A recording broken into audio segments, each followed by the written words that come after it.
அந்த வருஷம் ராணாக்குருவியோட மாந்தோட்டத்துல மாம்பழங்கள் நல்லா விளைஞ்சிருந்தது. அதை பார்த்து ராணாக்குருவி, சோனாக்குருவி, அப்புறம் அவங்களோட 2 குழந்தைங்க எல்லாருமே ரொம்பவும் சந்தோஷப்பட்டாங்க. சோனா, நாம நினைச்சதை விட இந்த வருஷம் மாம்பழங்கள் நிறைய காய்ச்சிருக்கு. ராணாஜி, இது ரொம்ப நல்ல விஷயம். நாம ரொம்ப நாளா ஒரு வீடு கட்டணும்னு நினைச்சுக்கிட்டு இருக்கோம். ஆனா முடியல. இந்த வருஷம் எப்படியாவது ஒரு வீட்டை கட்டி முடிச்சிடணும். அப்புறம் பியூட்டிக்கு ட்ரெஸ், குக்குவுக்கு விளையாட்டு சாமான் கூட வாங்கி தரணும். 2 பேரும் ரொம்ப நாளா கேட்டுக்கிட்டு இருக்காங்க. இந்த மாதிரி ராணாக்குருவியும் சோனாக்குருவியும் அடுத்து என்ன பண்ணலான்னு ரொம்பவும் சந்தோஷமா பேசிக்கிட்டு இருந்தாங்க. இதையெல்லாம் பக்கத்து மாட்டுல உட்கார்ந்திருந்த காகங்கள் 2 பேரும் கேட்டுக்கிட்டே இருந்தாங்க. கேட்டீங்களா காலேஜி? இந்த குருவிகள் 2 பேரும் இந்த வருஷம் மாம்பழங்களை வித்து ஏகப்பட்ட பணம் சம்பாதிக்க போறாங்க. என்ன கோரி, இது ஒரு அதிசயமான விஷயமா? கொஞ்ச நாளைக்கு முன்னாடி நான் கூட தான் நம்ம வயல்ல தர்பூசணி பழங்களை பயிரிட்டு அந்த பழங்களை மார்க்கெட்ல போய் வித்து பணமாக்கி கொண்டு வந்தேன். காலேஜி, நீங்க சம்பாதிச்சதை வெளியில சொல்லாதீங்க. 5000 ரூபாய் பணம் செலவு பண்ணி வெறும் 4000 ரூபாய் சம்பாதிச்சீங்க. அதை வேற பெருமையா வெளியில சொல்றீங்க. சோனாக்குருவியோட வயல்ல காய்ச்சிருந்த மாம்பழங்களை பார்த்துட்டு காகங்கள் 2 பேருக்கும் வயிற்றுச்சல் அதிகமாயிடுச்சு. அதனால இந்த மாதிரி காகங்கள் 2 பேரும் சண்டை போட ஆரம்பிச்சுட்டாங்க. சோனா, நீ குழந்தைங்களை அழைச்சுக்கிட்டு வீட்டுக்கு போ. நான் இந்த மாம்பழங்களை பறிச்சு மார்க்கெட்டுக்கு எடுத்துட்டு போய் வித்துட்டு வந்துடுறேன். அப்பா, நீங்க வீட்டுக்கு வரப்ப எனக்கு குலோப் ஜாமுன் வாங்கிட்டு வாங்க. நீங்க எங்களுக்கு குலோப் ஜாமுன் வாங்கி கொடுத்து ரொம்ப நாள் ஆகுது. பியூட்டி, அப்பா வர்றப்ப உங்களுக்கு கண்டிப்பா குலோப் ஜாமுன் வாங்கிக்கிட்டு வருவேன். இப்ப நீங்க அம்மா கூட வீட்டுக்கு போங்க. ராணா இப்படி சொன்னதும் பியூட்டியும் குக்கும் சோனாக்குருவி கூட தங்களுடைய வீட்டுக்கு பறந்து போனாங்க. பிறகு ராணாக்குருவி மாம்பழங்களை பறிச்சு தன்னோட மாட்டு வண்டியில எடுத்துக்கிட்டு மார்க்கெட்டை நோக்கி போச்சு. எப்படி போன ராணாக்குருவி மார்க்கெட்ல ஜம்ஜம் பறவைய போய் பார்த்தது. ஜம்ஜம், நான் கொண்டு வந்திருக்க மாம்பழம் ரொம்பவும் இனிப்பானது. உங்களோட கஸ்டமர் ஒரு தடவை வாங்கி சாப்பிட்டு பார்த்துட்டாங்கன்னா அப்புறம் அடிக்கடி உங்க கடைக்கு வர ஆரம்பிப்பாங்க. இங்க பாரு ராணா, இந்த வருஷம் மாம்பழம் எல்லா இடத்துலயும் நல்லா விளைஞ்சிருக்கு. அதுவும் இல்லாம நான் நிறைய மாம்பழங்களை வாங்கி ஸ்டாக் வச்சுட்டேன். அதனால நான் இப்ப மாம்பழம் வாங்குற மாதிரி இல்ல. அப்படின்னா நான் இப்ப எடுத்துக்கிட்டு வந்திருக்க மாம்பழங்கள் உங்களுக்கு தேவையில்லையா? எனக்கு தேவையில்ல ராணா, நீ வேற யார்கிட்டயாவது கொண்டு போய் வித்துடு. ஜம்ஜம் இப்படி சொன்னதும் பிறகு ராணாக்குருவி இன்னொரு மாம்பழம் வியாபாரி கிட்ட போச்சு. ஆனா அந்த பறவையும் ராணாக்குருவி கிட்ட மாம்பழம் வாங்க மறுத்துருச்சு. ராணா, ஏற்கனவே என்கிட்ட நிறைய மாம்பழங்கள் இருக்கு. அதையெல்லாம் வித்ததுக்கு அப்புறம் தான் நான் மறுபடியும் மாம்பழம் வாங்குவேன். அந்த பறவையும் இப்படி சொல்ல மனசொடிச்சு போன ராணாக்குருவி மாம்பழங்கள் எடுத்துக்கிட்டு இன்னொரு வியாபாரிய பார்க்க போச்சு. இங்க பாரு ராணா, காலையில இருந்து நீ இந்த மாம்பழங்களை வச்சுக்கிட்டு ரொம்பவும் கஷ்டப்பட்டுக்கிட்டு இருக்க. உன்னை பார்க்க பாவமா இருக்கு. அதனால நீ கொண்டு வந்திருக்க எல்லா மாம்பழங்களையும் நானே வாங்கிக்கிறேன். இப்படி சொன்ன அந்த கழுகு ரொம்பவும் குறைச்சலான பணத்தை ராணாக்குருவி கிட்ட கொடுத்தது. இங்க பாருங்க, இந்த மாம்பழங்களுக்கு நீங்க கொடுத்திருக்க பணம் ரொம்பவும் கம்மி. தயவு செஞ்சு 1 கிலோ 20 ரூபாய்க்காவது எடுத்துக்கோங்க. இங்க பாரு ராணா, 1 கிலோ 5 ரூபாய்க்கு தான் என்னால வாங்க முடியும். அதுக்கு மேல நான் ஒரு பைசா கொடுக்க மாட்டேன். இஷ்டம் இருந்தா கொடுத்துட்டு போ, இல்லன்னா உன்னோட மாம்பழங்களை நீயே எடுத்துக்கிட்டு போயிடு. இத நீ எடுத்துக்கிட்டு போனா 2 நாள்ல குப்பையில தான் கொட்ட வேண்டி வரும். பேசாம கொடுக்கற பணத்தை வாங்கிக்கிட்டு போ. எல்லாரும் இப்படி சொன்னவே ராணாவோட மனசு ரொம்பவும் குழப்பமாயிடுச்சு. பிறகு வேற வழி இல்லாம கழுகு கொடுத்த பணத்தை வாங்கிட்டு மாம்பழங்களை வித்துட்டு தன்னுடைய வீட்டுக்கு திரும்பி போச்சு. ராணா இப்படி சோகமான மனசோட தன்னோட வீட்டுக்கு திரும்பி வந்ததால பியூட்டி கேட்ட குலாப் ஜாமுன் வாங்குறதுக்கு மறந்து போயிடுச்சு. அப்பா, நான் கேட்ட குலோப் ஜாமுன் எங்க? அத வாங்கிட்டு வரதுக்கு மறந்துட்டீங்களா? சோனா, மார்க்கெட்ல மாம்பழங்கள் அதிகமா வர்றதால விலை ரொம்பவும் குறைஞ்சு போயிடுச்சு. எந்த வியாபாரியும் நம்ம மாம்பழங்களை வாங்க தயாரா இல்ல. அதனால வேற வழி இல்லாம கிலோ 5 ரூபான்னு தான் எல்லா மாம்பழங்களையும் வித்துட்டு வந்திருக்கேன். ராணாஜி, நீங்க என்ன சொல்றீங்க? 1 கிலோ 5 ரூபாய்க்கு கொடுத்தீங்களா? ஆமா சோனா, 5 ரூபாய்க்கு தான் கொடுத்தேன். அது தவிர எனக்கு வேற வழி தெரியல. இந்த விலைக்கு மாம்பழம் வித்ததால என் மனசு ரொம்பவும் கஷ்டமா இருந்தது. அதனாலதான் பியூட்டி கேட்ட குலோப் ஜாமுனை கூட வாங்கிக்கிட்டு வர மறந்துட்டேன். ராணாஜி, நீங்க இந்த விலைக்கு வித்ததுக்கு பேசாம மாம்பழங்களை திருப்பி எடுத்துட்டு வந்திருக்கலாம். சோனா, அதை திருப்பி எடுத்துக்கிட்டு வந்து என்ன பண்றது? எல்லா மாம்பழங்களும் அழுகி போயிடும். அப்புறம் நமக்கு இப்ப கிடைச்ச பணம் கூட கிடைக்காம போயிடும். மறுநாள் காலையில ராணா குருவியும் சோனா குருவியும் தங்களுடைய நிலைமைய நினைச்சு ஒரு இடத்துல சோகமா உட்கார்ந்திருந்தாங்க. அப்ப காலுக்காகவும் அங்க வந்தது. ராணா குருவியும் சோனா குருவியும் சோகமா இருக்கிறத பார்த்துட்டு அது இப்படி பேச ஆரம்பிச்சது. என்ன ராணா, நேத்து தான் மாம்பழங்களை பறிச்சு மார்க்கெட்ல போய் நிறைய பணத்துக்கு வித்துட்டு வந்திருப்பீங்க. அப்புறமும் ஏன் நீங்க 2 பேரும் இப்படி சோகமா உக்காந்துருக்கீங்க? இல்ல காலு, மாம்பழங்களோட விலை நாங்க நினைச்ச மாதிரி இல்ல. நிறைய இடங்கள்ல இருந்து மாம்பழங்கள் அதிகமா வரதால மார்க்கெட்ல எங்களோட மாம்பழங்களை கிலோ 5 ரூபாய்க்கு தான் வாங்குறாங்க. இதை கேட்ட உடனே காலுக்காகத்தோட மனசு ரொம்ப சந்தோஷப்பட்டுச்சு. இந்த சந்தோஷமான விஷயத்த தன்னோட மனைவி கோரிக்காகத்துக்கிட்ட சொன்ன வேக வேகமா பறந்து தன்னுடைய வீட்டுக்கு போச்சு. கோரி, உனக்கு ஒரு மகிழ்ச்சியான செய்தி கொண்டு வந்திருக்கேன். அதை கேட்டா நீ ரொம்ப சந்தோஷப்படுவ. அப்படியா? அத சீக்கிரம் சொல்லுங்க, நான் சந்தோஷமா இருந்து ரொம்ப நாள் ஆகுது. இந்த வருஷம் எல்லா இடங்கள்லயும் மாம்பழங்கள் அதிகமா விளைஞ்சிருக்கான். அதனால சோனா குருவியோட வயல்ல விளைஞ்ச மாம்பழங்களை மார்க்கெட்ல யாருமே நல்ல விலை கொடுத்து வாங்கல. நேத்து எடுத்துக்கிட்டு போன மாம்பழங்களை ராணா குருவி 1 கிலோ 5 ரூபாய்க்கு வித்துட்டு வந்திருக்கு. காலுஜி, நீங்க சொல்றதெல்லாம் உண்மையா? அவங்களோட மாம்பழங்களை 5 ரூபாய்க்கு வித்துட்டு வந்தாங்களா? இது உண்மையிலேயே எனக்கு ரொம்ப சந்தோஷத்தை கொடுக்கக்கூடிய விஷயம்தான். இந்த வருஷம் மாம்பழங்களை வித்து ராணா குருவியோட குடும்பம் பெரிய பணக்காரங்களா மாறிடுவாங்களோன்னு நினைச்சு பயந்து போய் இருந்தேன். நல்ல வேலை, என்னோட வேண்டுதல் வீண் போகல. காங்கள் 2 பேரும் இந்த மாதிரி பேசிக்கிட்டு இருக்கும் போது ராணா குருவியும் சோனா குருவியும் தங்களோட மாந்தோப்புல இருந்தாங்க. சோனா, என்ன யோசிச்சுக்கிட்டே உட்காந்துருக்க? சீக்கிரமா பழங்களை பறிச்சு வண்டியில வைங்க. நான் அதை எடுத்துக்கிட்டு மார்க்கெட்டுக்கு போகணும். ராணாஜி, இந்த மாம்பழங்களை இவ்வளவு குறைச்ச விலைக்கு விக்கிறதுக்கு என்னோட மனசு இடம் கொடுக்கல. அப்படின்னா இந்த மாம்பழங்களை பறிக்காம அப்படியே வீணா போகட்டும்னு விட்டுற சொல்றியா? இல்ல ராணாஜி, என்னோட மனசு வேற விதமா யோசிக்குது. நம்ம இதே காட்டுல ஒரு ஜூஸ் கடை ஓபன் பண்ணலான்னு நினைக்கிறேன்.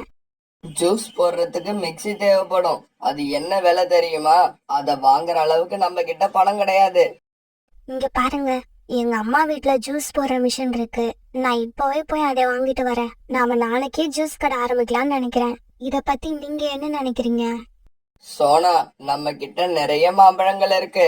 அதனால இப்படி ஒரு முயற்சி பண்ணி பாக்குறதுல எந்த தப்பும் இல்லைன்னு தான் என் மனசுக்கு படுது. பிறகு தன்னுடைய அம்மா வீட்டுக்கு பறந்து போன சோனா குருவி ஜூஸ் போடுற மிஷினை வாங்கிட்டு திரும்பி வந்தது. பிறகு மறுநாளே ராணா குருவியும் சோனா குருவியும் தங்களுடைய காட்டுல ஜூஸ் கடை ஆரம்பிச்சு மாம்பழ ஜூஸ் வியாபாரம் பண்ண ஆரம்பிச்சாங்க. Mango juice, mango juice, mango juice. 20 ரூபாய்க்கு ஒரு கிளாஸ் நிறைய மேங்கோ ஜூஸ் கிடைக்கும். பறவைகளே, உடனே இங்க வாங்க. ஜூஸ குடிச்சிட்டு சந்தோஷமா போங்க. அம்மா, எங்களுக்கு மேங்கோ ஜூஸ் வாங்கி கொடுங்க. ஆமாம்மா, எனக்கும் மேங்கோ ஜூஸ் வேணும். உடனே சோனா குருவியோட கடைக்கு வந்த புல்புல் பறவை 3 மேங்கோ ஜூஸ் ஆர்டர் பண்ணுச்சு. பிறகு புல்புல் பறவையும் அதோட குழந்தைங்க 2 பேரும் மாம்பழ ஜூஸ சாப்பிட்டாங்க. அம்மா, இந்த ஜூஸ் ரொம்ப நல்லா இருக்கு. எனக்கு இன்னொரு கிளாஸ் வேணும். ஆமாம்மா, எனக்கும் இன்னொரு கிளாஸ் வேணும். இங்க பாருங்க குழந்தைங்களா, ஒரு நாளைக்கு 1 கிளாஸ் தான் குடிக்கணும். அம்மா உங்க 2 பேருக்கும் இதுக்கப்புறம் நாளைக்கு தான் வாங்கி கொடுப்பேன். இப்படி சொன்ன புல்புல் பறவை பிறகு 60 ரூபாய் பணத்தை எடுத்து சோனா குருவி கிட்ட கொடுத்தது. குழந்தைங்களா, நாளைக்கும் அம்மா அழைச்சுக்கிட்டு கண்டிப்பா நம்ம கடைக்கு வரணும். அங்கிள் ஜி, கவலைப்படாதீங்க, நாங்க இனிமே அடிக்கடி வருவோம். பிறகு புல்புல் பறவை தன்னுடைய குழந்தைங்களை அழைச்சுக்கிட்டு அங்கிருந்து பறந்து போச்சு. கடை ஆரம்பிச்ச முதல் நாளே இந்த மாதிரி சோனா குருவியோட கடைக்கு நல்ல வியாபாரம் நடக்க ஆரம்பிச்சது. நாட்கள் போக போக வியாபாரம் அதிகமாகிட்டே போச்சு. இப்படி வியாபாரம் அதிகமாகிட்டே போனதால சோனா குருவியோட குடும்பமும் இப்ப முன்னாடி இருந்ததை விட நல்ல நிலைமைக்கு வந்துடுச்சு. குழந்தைங்களா, நீங்க 2 பேரும் ஸ்கூலுக்கு போயிட்டு சாயங்காலமா இங்க வந்துருங்க.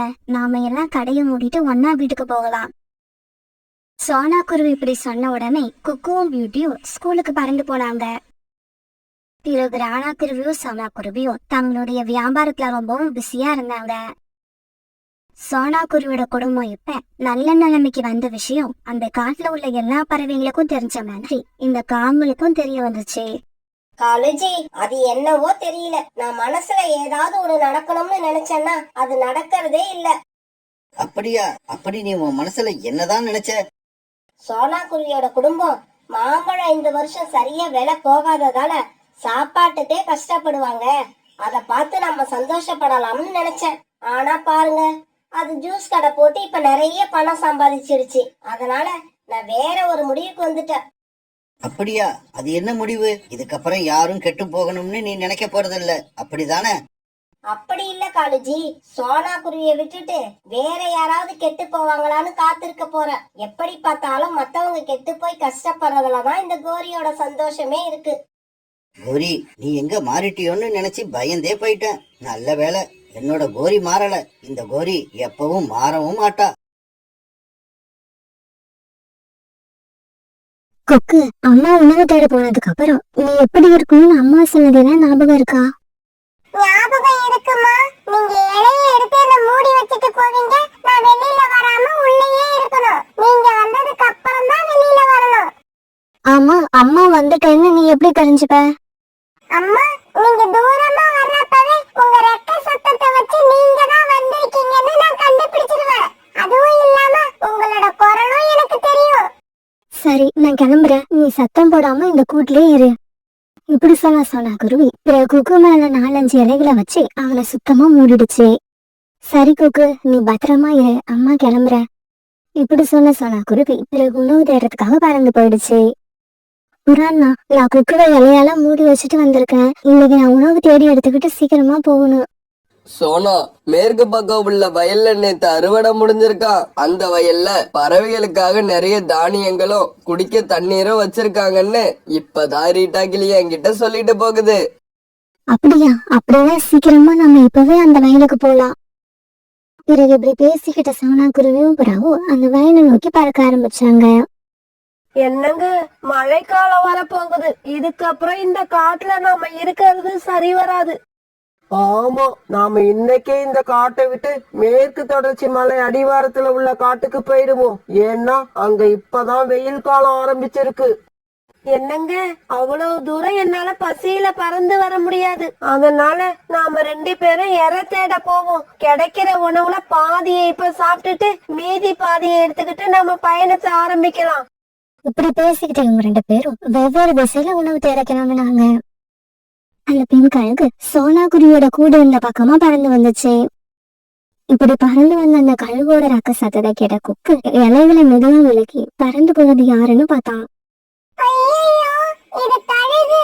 கழுகால நம்ம உயிருக்கு ஆபத்து உண்டாகும்னு அம்மா சொல்லியிருக்காங்க. இந்த கழுகு ரொம்ப கெட்ட கழுகு. இப்படி நினைச்ச குக்கு பிறகு இலைகளை பழையபடி மூடி வச்சுக்கிட்டான். ஆனா குக்கு இப்படி எட்டி பார்த்தது வானத்துல பறந்துகிட்டு இருந்த அந்த கழுகு கவனிச்சிடுச்சு. உடனே அந்த கழுகு குக்கு இருந்த கூட்டுக்கு பக்கத்துல வந்து உட்கார்ந்துருச்சு. ஒரு சின்ன குருவி நமக்கு கிடைச்சிடுச்சு. நாம இப்ப இத வலிக்கட்டாயமா தூக்கிக்கிட்டு போனா அது சத்தம் போடும். அதை கேட்டு எல்லா பறவைகளும் இங்க வந்துருவாங்க. அதனால இந்த சின்ன பறவையை ஏதாவது சொல்லி ஏமாத்தி தான் இங்க இருந்து அழைச்சிக்கிட்டு போகணும். சரி சரி, நீ இலைக்கு பின்னால மறைஞ்சு இருந்தது போதும், வெளியில வா. உன்னை உங்க அம்மா தான் அழைச்சிக்கிட்டு வர சொன்னாங்க. கழுகு இப்படி சொன்னத உண்மைன்னு நம்பின கொக்கு இலைகளை விட்டு வெளியே வந்துட்டான். இல்ல, நீங்க நல்ல பறவை கிடையாது, கெட்ட பறவை. எங்க அம்மா எனக்கு உங்களை பத்தி நிறைய சொல்லியிருக்காங்க. இல்லடா தம்பி, அப்படி இல்ல. நான் ரொம்ப நல்லவன். நான் உன்னை கொண்டு திங்கணும்னா இப்பவே கொண்டு தின்னுடுவேன். என்னோட எண்ணம் அது இல்ல. உன்னோட அம்மா எங்க வீட்டுலதான் இருக்காங்க. நீ இலைக்கு பின்னால மறைஞ்சிருக்கிறத எனக்கு சொல்லி உன்னையும் அழைச்சிக்கிட்டு வர சொன்னாங்க. அவங்க சொன்னதாலதான் நீ இலைக்கு பின்னால மறைஞ்சிருக்கிறது எனக்கு தெரியும். கழுகு இப்படி சொன்ன உடனே குக்கு அதை உண்மைன்னு நம்பிட்டான். அதனால கழுகு கூட கிளம்புறதுக்கு தயாராயிட்டான். பிறகு குக்குவை தூக்கி தான் மேல உட்கார வச்சுக்கிட்ட அந்த கழுகு தன்னோட கூட்டு நோக்கி பறந்து போச்சு. இப்படி குக்குவை தூக்கிட்டு போன கழுகு தன்னுடைய இடத்துக்கு போய் சேர்ந்துருச்சு. அந்த சமயத்துல ஆண் கழுகு பாதி கோழி இறைச்சியை வச்சுக்கிட்டு உட்கார்ந்து இருந்தது. இந்தா, நான் பாதி கோழியை சாப்பிட்டுட்டேன். மீதி பாதியை நீ சாப்பிடு. என்னங்க, நான் கூட ஒரு சின்ன குருவியை அழைச்சிக்கிட்டு வந்திருக்கேன். வேணும்னா இவனை நீங்க சாப்பிடுங்க. இத கேட்டதும் குக்கு அழ ஆரம்பிச்சான். ஆண்டி, நீங்க ஒரு பொய்யான பறவை. என்ன பொய் சொல்லி ஏமாத்தி இங்க அழைச்சிக்கிட்டு வந்துட்டீங்க. நீங்க என்ன கொன்னு சாப்பிட நினைக்கிறீங்க. அப்படி செய்யாதீங்க. என்ன விட்டுடுங்க. நான் எங்க அம்மா கிட்ட போயிடுறேன். இங்க பாரு, இந்த கோழி இறைச்சியை சாப்பிட்டுட்டு இவனை தூக்கிக்கிட்டு நம்ம பயணத்தை ஆரம்பிப்போம். வழியில பசிச்சா இவனை சாப்பிட்டுக்கலாம். ஆண் கழுகு இப்படி சொன்ன உடனே அந்த பெண் கழுகு அந்த கோழியை சாப்பிட ஆரம்பிச்சது. அந்த கோழியை சாப்பிட்டதுக்கு அப்புறம் கொக்குவை தூக்கிட்டு அவங்க தங்களோட பயணத்தை ஆரம்பிச்சாங்க. இந்த சமயத்துல புறாவும் சோனா குருவியும் அந்த அறுவடை முடிஞ்ச வயல்ல தங்களோட வயிறு நிறைய தானியங்களை சாப்பிட்டுக்கிட்டு இருந்தாங்க. பிறகு தாகம் தீர தண்ணீர் குடிச்சாங்க. புறாண்ணா, சீக்கிரமா வீட்டுக்கு போகணும். குக்குவை வேற தனியா விட்டுட்டு வந்திருக்கேன். எனக்கு என்னமோ இன்னைக்கு மனசே சரியில்லை. சோனா, குக்குவை பத்தி நீ கவலைப்படாத, அவன் புத்திசாலி குழந்தை. இப்படி பேசிக்கிட்டு இவங்க 2 பேரும் பிறகு கொஞ்சம் தானியங்களை எடுத்துக்கிட்டு தங்களோட கூடுகளுக்கு திரும்பி வந்தாங்க. கூட்டுக்கு திரும்பி வந்த சோனா குருவி கூட்டுல குக்கு இல்லாத பார்த்துட்டு அதிர்ச்சி ஆயிடுச்சு. உடனே குக்குவை அங்கேயும் இங்கேயும் தேடி பார்த்துச்சு. ஆனா குக்கு எங்கேயும் கிடைக்கவே இல்லை. பிறகு கண்ணீர் விட்டு அழுதுச்சு. குக்கு, என்னோட குக்கு, எங்கடா போயிட்ட? இப்படி அழுத சோனா குருவி பிறகு புறாவை பார்க்க பழங்கி போச்சு. புறாண்ணா, நான் பயந்த மாதிரி நடந்துருச்சு. குக்கு கூட்டுல இல்ல, அவன் எங்க போனான்னு தெரியல. இப்ப நான் அவனை எங்கன்னு போய் தேடுவேன்? சோனா, குக்குவை நல்லா தேடி பாத்தியா? ஒருவேளை கூட்டுல இருந்து கீழே விழுந்திருப்பானோ? இல்ல, எல்லா இடத்துலயும் நான் நல்லா தேடி பார்த்துட்டேன். குக்கு எங்கேயுமே இல்ல. சோனா, நாம ரீட்டா கிளி வீட்டுல போய் கேட்டு பாப்பாவா? பிறகு சோனா குருவி புறாவும் பறந்து போனாங்க. இந்த சமயத்துல சாயங்காலம் ஆயிடுச்சு. கீழே இறக்குங்க, என்னை கீழே இறக்கி விடுங்க, எங்க அம்மா என்னை தேடிக்கிட்டு இருப்பாங்க. ஆனா குக்கு சொன்னத காதுல வாங்காத அந்த கழுகுகள் தொடர்ந்து பறந்துகிட்டே இருந்தாங்க. நாம இந்த கழுகுகள் கிட்ட இருந்து உயிர் தப்பிச்சு அம்மா கிட்ட போய் சேரணும்னா கீழே குதிச்சுதான் ஆகணும். இப்படி யோசிச்சுக்கிட்டு இருந்த குக்கு ஒரு இடத்துல நிறைய பூச்செடிகள் வளர்ந்துருக்கத பாத்துட்டான். உடனே எதை பத்தியும் கொஞ்சமும் யோசிக்காத குக்கு மேல இருந்து கீழே குதிச்சுட்டான். இப்படி குதிச்ச குக்கு அந்த பூச்செடிக்குள்ள தன்னோட உடம்ப மறைச்சு பாதுகாப்பா உட்காந்துக்கிட்டான். என்னங்க, அந்த குருவி கீழே விழுந்துடுச்சு. வாங்க அதை போய் தேடி பாப்போம். இங்க பாரு, நாம தொடர்ந்து பறந்து போனாதான் சீக்கிரமா அந்த காட்டுக்கு போய் சேர முடியும். அப்புறம் நாம தேடி கண்டுபிடிக்கிற அளவுக்கு அது பெரிய குருவியும் கிடையாது. இப்படி பேசிக்கிட்ட அந்த கழுகுகள் 2 பேரும் அவங்க போக வேண்டிய காட்டை நோக்கி தொடர்ந்து பறந்து போனாங்க. அந்த சமயத்துல இருட்டவும் ஆரம்பிச்சிருச்சு. ரொம்ப நேரம் அந்த பூச்செடிக்குள்ள ஒளிஞ்சிருந்த குக்கு பிறகு மெதுவா மேல வந்தா. அந்த கழுகுகள் என்ன தேடவே இல்ல போல இருக்கு. இப்பதான் இருக்கு நிம்மதியா இருக்கு. இருந்தாலும் இப்ப ராத்திரி ஆயிடுச்சு. இந்த ராத்திரியில தனியா இருக்க எனக்கு ரொம்ப பயமா இருக்கு. ரீட்டா கிளி வீட்டுக்கு போன புறாவும் சோனா குருவியும் குக்கு அங்கேயும் இல்லாத பார்த்துட்டு சோகமாயிட்டாங்க. இல்ல, குக்கு இல்லாம இன்னைக்கு நான் என்னோட கூட்டுக்கு போகவே மாட்டேன். சோனா, கவலைப்படாத, நானும் உன் கூட வரேன். நாம குக்குவை மலைப்பக்கம் போய் தேடி பார்த்துட்டு வருவோம். உடனே சோனா குருவியும் புறாவும் குக்குவை தேடி பறந்து போக ஆரம்பிச்சாங்க. குக்கு, குக்கு, நீ எங்க இருக்க? குக்கு, குக்கு. இருட்டுக்கு பயந்துகிட்டு மறுபடியும் செடிகளுக்குள்ள போய் உட்கார்ந்திருந்த குக்கு சோனா குருவியும் புறாவும் இப்படி கத்துனதை கேட்ட உடனே ரொம்பவும் சந்தோஷமா வெளியில வந்தான். அம்மா, அம்மா, நான் இங்க இருக்கேன். இங்க வாங்க, நான் இங்க இருக்கேன். உடனே சோனா குருவியும் புறாவும் குக்கு இருந்த இடத்துக்கு பறந்து போனாங்க. குக்குவை பார்த்த உடனே சோனா குருவி அவனை தூக்கி தன்னோட நெஞ்சோட அணைச்சிக்கிச்சு. அந்த சமயத்துல அவங்க 2 பேருமே கண்ணீர் விட்டு அழுதாங்க. டேய் குக்கு, நீ இந்த இடத்துக்கு எப்படிதான் வந்த? அம்மா இப்படி கேட்டதும் குக்கு நடந்தது எல்லாத்தையும் தன்னோட அம்மா கிட்ட சொன்னான். அந்த கழுகு கிட்ட நான் எவ்வளவோ கெஞ்சி பார்த்தம்மா, அது என்னை இறக்கி விடவே இல்ல. உடனே நான் மேல இருந்து குதிச்சிட்டேன். சோனா, உன் பையன் சின்ன தவறு பண்ணி அந்த கழுகு கிட்ட மாட்டினாலும் மறுபடியும் தன்னோட புத்தியை உபயோகப்படுத்தி அது கிட்ட இருந்து தப்பிச்சு வந்துட்டான். பிறகு இவங்க 3 பேரும் ரொம்ப சந்தோஷமா அந்த இடத்த விட்டு தங்களோட கூடுகளுக்கு பறந்து போக ஆரம்பிச்சாங்க.